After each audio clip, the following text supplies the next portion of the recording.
berbagi praktek baik pembelajaran berdiferensiasi tanaman di sekolahku bersama siswa kelas 4C. Assalamualaikum warahmatullahi wabarakatuh. Perkenalkan, saya Usni Malik dari SDIT Nur Hidayah Surakarta. Semangat menginspirasi untuk pembelajaran paradigma baru. Sebelum melakukan pembelajaran berdiferensiasi, saya mengidentifikasi dan mencari informasi serta data yang dibutuhkan untuk mengetahui kebutuhan belajar peserta didik dengan melakukan asesmen diagnostik non-kognitif dan asesmen diagnostik kognitif. Asesmen diagnostik non-kognitif saya lakukan dengan teknik wawancara untuk mengetahui gaya belajar peserta didik. Dari hasil asesmen tersebut, 11 siswa bergaya belajar visual, 9 siswa auditory, dan 11 siswa gaya belajar kinestetik. Sedangkan asesmen diagnostik kognitif untuk mengetahui tingkat pemahaman peserta didik terhadap materi yang akan disampaikan. 8 siswa memiliki pemahaman utuh, 17 siswa pemahaman sebagian, dan 6 siswa belum paham terhadap materi yang akan disampaikan. Berdasarkan hasil asesmen yang sudah dilakukan, saya membagi menjadi 9 kelompok. 3 kelompok kinestetik, 3 kelompok auditory, dan 3 kelompok visual. Mereka akan belajar sesuai dengan konten yang sudah disiapkan. Mereka akan berkolaborasi, kreatif, mandiri, dan bergotong royong akan menyelesaikan tugas akhir berupa produk yang menjadi karya yang siap untuk dipresentasikan di depan kelas dengan kelompok lainnya. Sebelum memulai pembelajaran, saya memberikan motivasi dan semangat kepada peserta didik melalui praktek baik, melatih kedisiplinan, agar terjalin kedekatan yang lebih harmonis antara saya dengan peserta didik. Anak-anak 4C yang hebat, kita bertemu dalam pembelajaran IPA.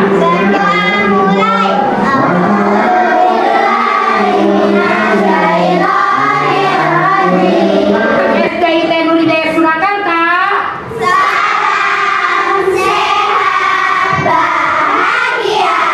Untuk memberikan rasa aman dan nyaman, saya melibatkan peserta didik dalam kesepakatan kelas.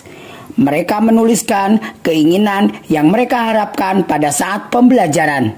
Hal ini bertujuan membangun komitmen antara guru dan siswa dalam proses pembelajaran. Baik teman-teman, saya akan membacakan kesepakatan kelas hari ini. Belajar dengan tertib, mendengarkan siapapun berbicara, mandiri, belajar penuh semangat. Pembelajaran yang ingin dicapai adalah peserta didik dapat mengidentifikasi dan memaparkan bagian-bagian tumbuhan dan fungsinya melalui produk yang dihasilkan berdasarkan informasi dari sumber belajar dengan memanfaatkan lingkungan yang ada di SDIT Nur Hidayah Surakarta. Setelah terbentuk kelompok, mereka akan memanfaatkan sarana yang ada di lingkungan SDIT Nur Hidayah Kota Surakarta sebagai sumber belajar untuk mencari informasi dan data yang mereka butuhkan. Sumber sarana yang mereka manfaatkan diantaranya taman kelas, taman kolam ikan, taman tempel, gazebo literasi, dan ruang perpustakaan. Mereka akan berkolaborasi mencari informasi sesuai LKPD yang telah diberikan guru. Kelompok visual, mereka akan belajar secara langsung di taman kelas dan di taman sekolah melalui pengamatan dan identifikasi serta menggambar dari tanaman yang mereka amati. Kemudian mereka juga belajar secara langsung dari clipping gambar-gambar yang sudah disediakan. Kelompok kinestetik akan belajar di perpustakaan sekolah. Mereka akan belajar dari buku-buku untuk mencari informasi dan akan menyajikan karya plan magic book sesuai ide dan inspirasi dari karya yang akan mereka buat. Kelompok auditory akan belajar di gazebo literasi dan taman tempel. Mereka akan mendengarkan rekaman audio podcast tentang bagian-bagian tumbuhan dan fungsinya dengan menggunakan scan barcode. Kemudian mereka mencari informasi di sekitar tempat tersebut dengan mengamati, menganalisis tanaman-tanaman yang ada di sekitar tempat tersebut. Setelah peserta didik mendapatkan informasi dan tahapan-tahapan yang harus dilakukan sesuai dengan LKPD, secara berkelompok mereka berdiskusi untuk menyelesaikan proyek yang akan mereka kerjakan. Guru berkolaborasi dengan guru kelas 4 lainnya, guru ekstra lukis, dan penjaga taman kelas dan sekolah untuk dijadikan sebagai narasumber.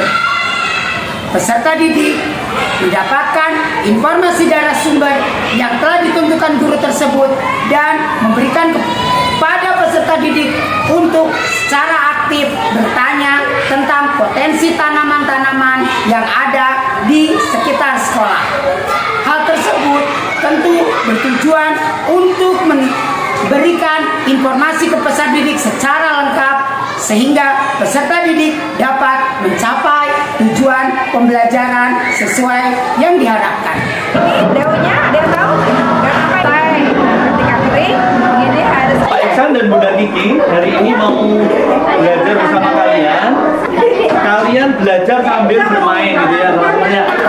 Oke, nanti karena tema kita adalah mengenal tumbuh-tumbuhan atau Nanti di pengetahuan-pengetahuan.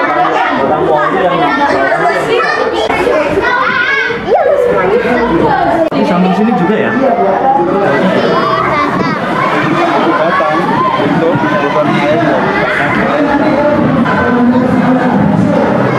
Enggak apa yang sering pakai.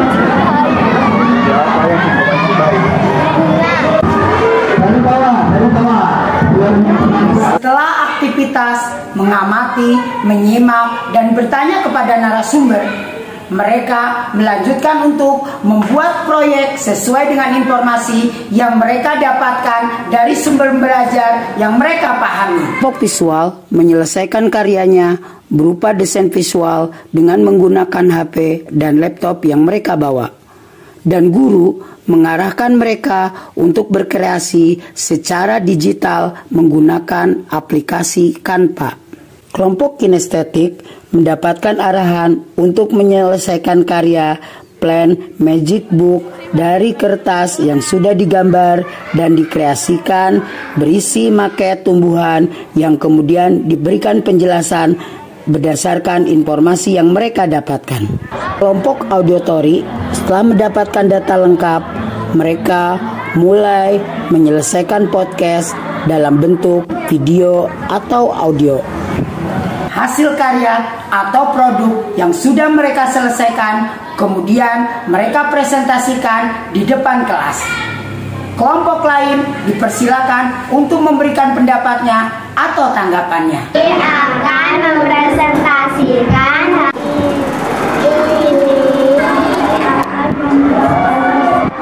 proses fotosintesis. Oke. Melalui tanya jawab, guru mempersilahkan siswa untuk menyampaikan pertanyaan dan pendapat. Refleksi yang mereka sampaikan, apa yang mereka rasakan, materi apa yang mereka sudah kuasai, dan manfaat yang mereka dapatkan dalam pembelajaran kali ini. Senang berbahagia. Mengetahui fungsi-fungsi bagian tumbuhan. Ternyata jenis tumbuhan itu banyak. Asesmen sumatif dengan cara mengamati peserta didik, mempresentasikan produk hasil pembelajaran, melaporkan hasil LKPD, dan produk yang dihasilkan. Itulah tadi pembelajaran berdiferensiasi yang sudah saya lakukan. semangat berkolaborasi dan menginspirasi. Kita akhiri pembelajaran kita kali ini dengan